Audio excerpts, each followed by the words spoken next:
everyone, welcome back to another episode of SiGMA Podcasts. Today we have with us Adriana Minovic. Adriana, thank you for joining us. Thanks, Joe, for invitation. We all know you as the Director of Compliance and DPO, Data Protection Officer at Betsson Group. But please tell us more about who Adriana Minovic is. Personally or professionally? Let's start with professionally. Okay. Well, I'm currently occupying that position at the Betsson Group for the last 4 years. I'm in the Betsson Group. I joined 4 years ago, practically when I moved to Malta. But by professional orientation, I'm a lawyer from Serbia, Belgrade. Born and raised there, graduated there as well. My core passion, I would say, when it comes to my professional orientation is definitely compliance in different areas, given that I always has been working in quite regulated industries. Gambling is definitely... Such as? Telecommunications, media, pharmaceutical, aviation, research and development. Wow. And gambling now. So I've been exposed to quite different areas of the compliance in that sense. And I also am quite engaged in this area on many other topics. I work for the European Commission as one of the expert evaluators on Horizon 2020, given that gives me quite exposure to cutting edge and innovative projects to see what's happening in the market, what are the new innovations, and this is definitely something that helped me a lot to build up my knowledge in the area where I'm working as well currently. Fantastic. And what about you personally? So, what do you do when you're not at work, apart from traveling? I know you like traveling, but personally, apart from traveling, what else? What are your hobbies? Traveling is definitely one of my passions. I'm also a big raccoon lover.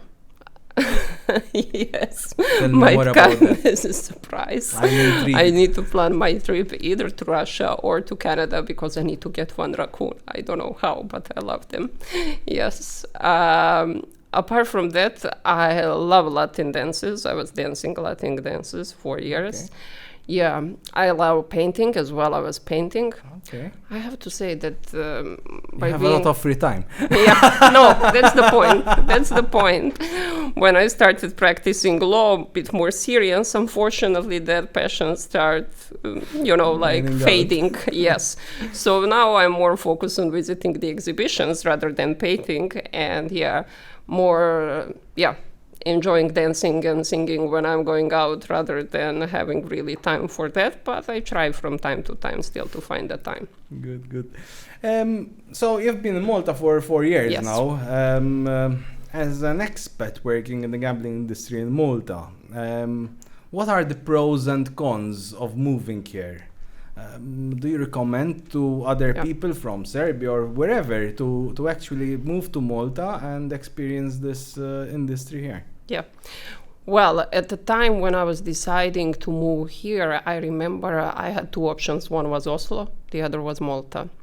I went for the interview in Oslo in January, and after that to Malta, and the choice was very simple. Let's put it like that. Imagine. So the first and very important good side of Malta, of course, is weather. We always say that, and somehow the lifestyle, the export community.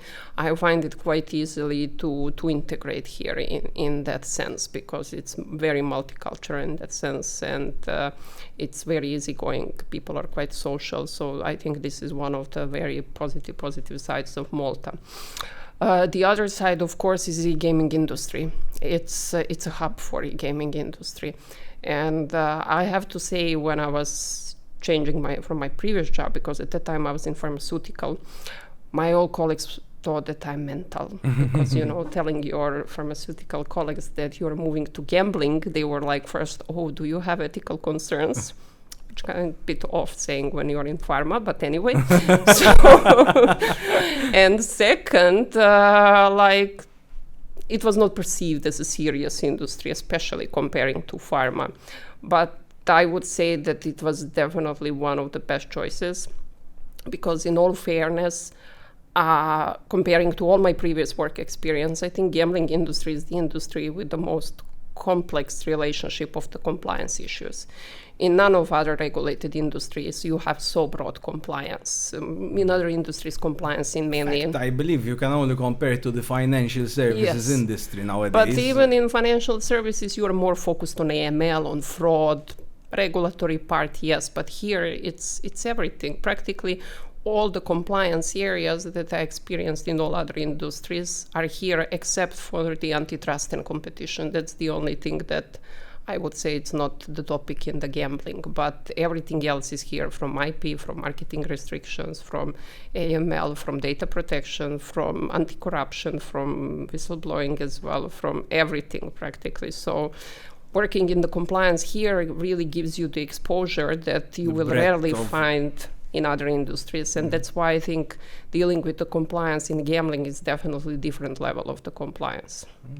But your passion, before we go in more detail about compliance, your passion is data privacy, right? So let's start with something a bit controversial. I have my own views, but how effective do you see the GDPR proving 5 years after it has come into force? Yeah. In general, more than for regulated entities like you guys? Yeah. Well, in general, starting on the positive note, it was definitely the way forward, and a good way forward, because we see that today use of data is definitely becoming one of the key regulatory issues and key concerns. And definitely with the development of new technologies, we need to keep an eye on that.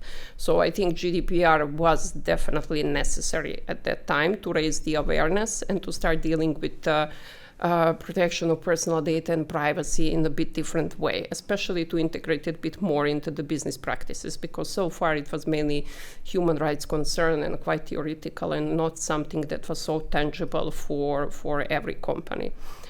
However, yeah, we can argue whether we are still where we want to be, and I think it's a long road. I mean, GDPR is only 4 or 5 years since it started to be implemented.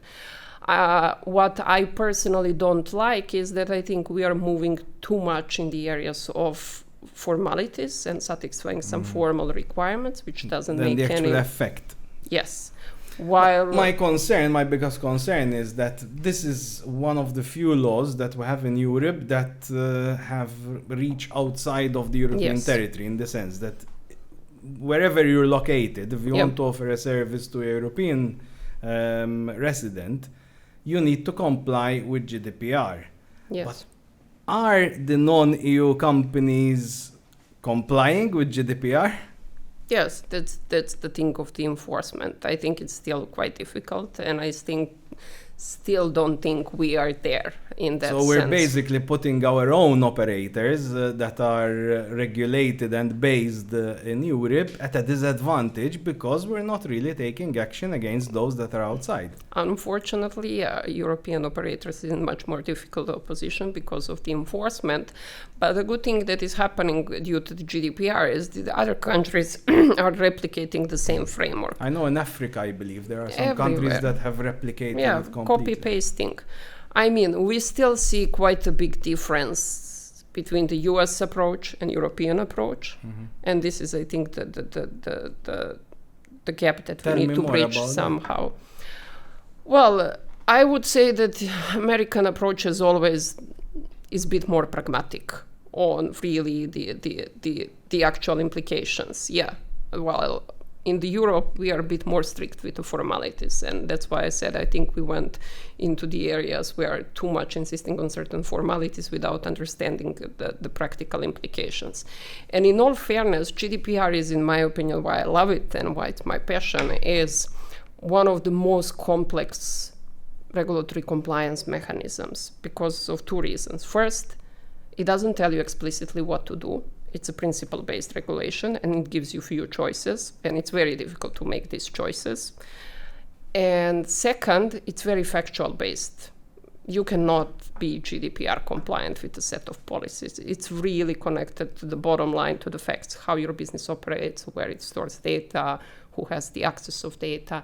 And this is extremely difficult to do in large organizations that are manipulating a large amount of data it's practically impossible. I mean, I think we saw 2 years ago or a year ago when the data leak from Facebook, the reports, when they say that practically they don't know where are their data, and no wonder.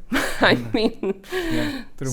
And with technology developing and decentralizing everything, this is becoming even more difficult. Yes. Yeah. Okay, interesting. As I said, I have my own views. I believe that it's good to be the leaders in regulating something, but at the same time, you have to start with an approach where you can achieve. Having regulation that is not enforceable or that puts at a disadvantage your own is not very smart, in my opinion. And unfortunately, it's happening time and time again in Europe. But that's another discussion. Well, back to compliance. Compliance is becoming one of the most important pillars of any regulated business, not just gambling. It has a big burden on businesses, but the repercussions of not complying have become considerable and become greater, at least for medium-sized operators. And that is, again, a bit of a disconnect. The larger, the very big multinationals, unfortunately, might afford to not be compliant and pay fines, while the medium-sized operators cannot because the fines are too big for them. So what are your thoughts in general here? Well, I always find it funny how, I mean, I understand from my end how we are discussing still this. I think gambling industry is now in transitionary period. What I see now in gambling, I saw it many years ago in the other industries, which is not surprising because online gambling it started to be regulated relatively when new. 15 years ago. Let's say 2004 was the first. With Malta, and then the other countries started bit later. Yeah. So we see real enforcement maybe in last 4 or 5 years, and real boom in the regulatory frameworks. So now it's definitely this transitional period, and we are definitely getting into that mentality. Yes, we are regulated industry, and that is the whole point. We need to live and breathe that, and we need to get used to that.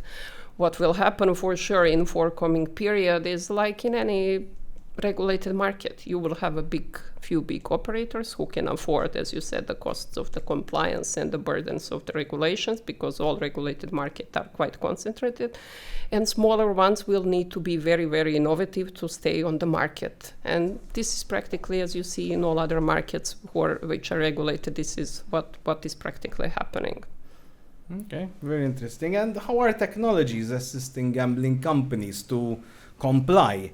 And what challenges are being brought by new technology? So it's the technology, I see it's bringing the big advantages, but also the technology itself is creating the challenges that are making it more difficult for operators to comply. Yeah, well, as a matter of fact, as I said in my previous response, I think technology is crucial in this moment. This is the key competitive advantage for staying in the market.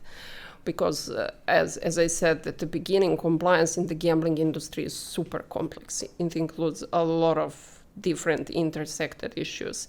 And we are having a large customer base, a lot of individual customers on which we need to do certain checks or to fulfill certain compliance obligations, and it is becoming practically silently said that it is impossible to be compliant if you are not using the technology to implement your compliance requirements. So somehow it's getting clear that manual workload will not be enough to do this. We need to rely as much as possible on the technology, and not only in fulfilling our compliance obligations, as well in being competitive enough, in segmenting our products, in delivering tailor-made solutions, in being the first one, definitely, to service our customers. So that's why technology is definitely becoming, in this moment, I think it's a crucial factor that will definitely decide who win or lose. Okay, you deal with various regulatory authorities in Malta. So you deal with the MGA, with the FIU, with the IDPC, but you also deal with their counterparts in all around the world, basically, or in various zones around the world. How do you compare the Maltese authorities and what are they getting right compared to foreign ones, and where they should improve to be better than foreign ones ideally? Yeah. Generally, I get the idea that not every jurisdiction is the same, of course, but in many jurisdictions, regulators are less approachable, for example. But what is your thought, since you deal with them all?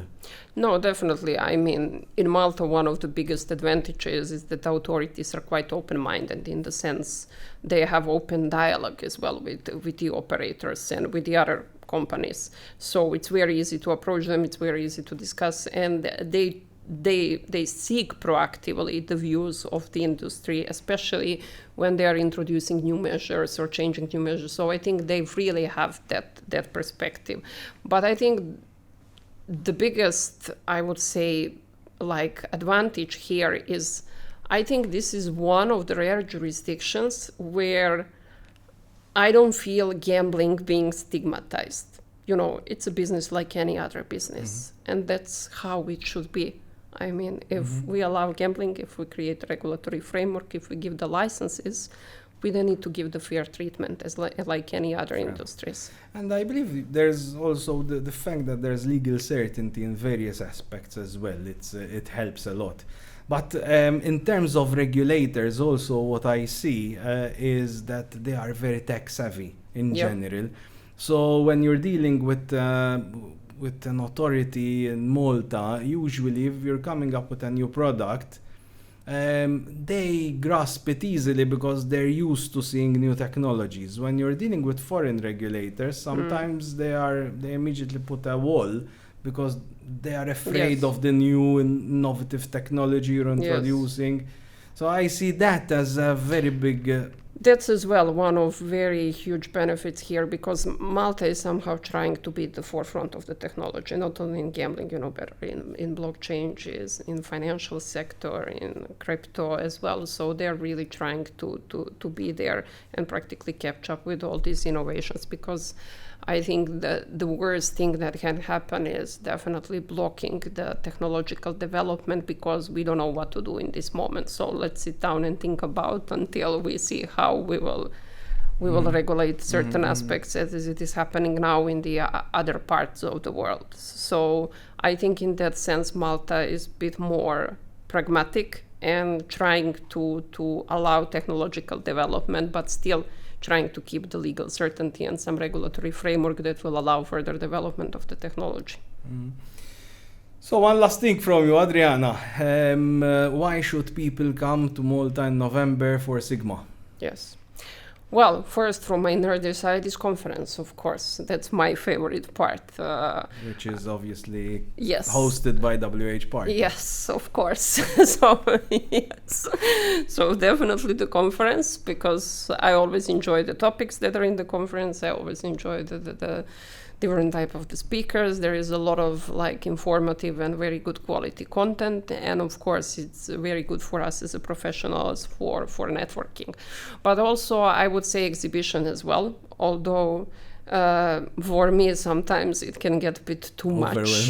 Yes, with all these lights and everything, it's okay, I need a bit of break of this. But in the end of the day, I think it's a very good place to see exactly this latest technological developments, what is on the markets, what solutions we can utilize, because as I said, I think technology is definitely becoming the key issue for all of us, and we definitely need to step up in that regard and try to leverage as much as possible technology, not just from gambling industry. I think one of the biggest misconceptions of the gambling industry is that we are a closed system which operates on its own. No, we need to start using the technology even from the others industries that we would not even maybe think about, such as, I can tell you many solutions from pharma that I know that would be super useful for gambling or for telecommunications, etc.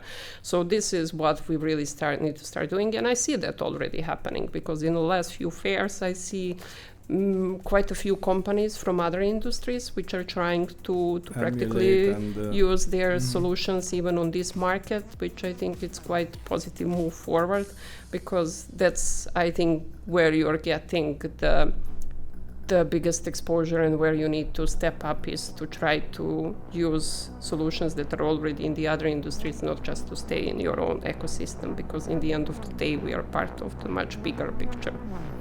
Adriana Minovic, thank you very much for joining us. Thanks, Joe. It was a pleasure.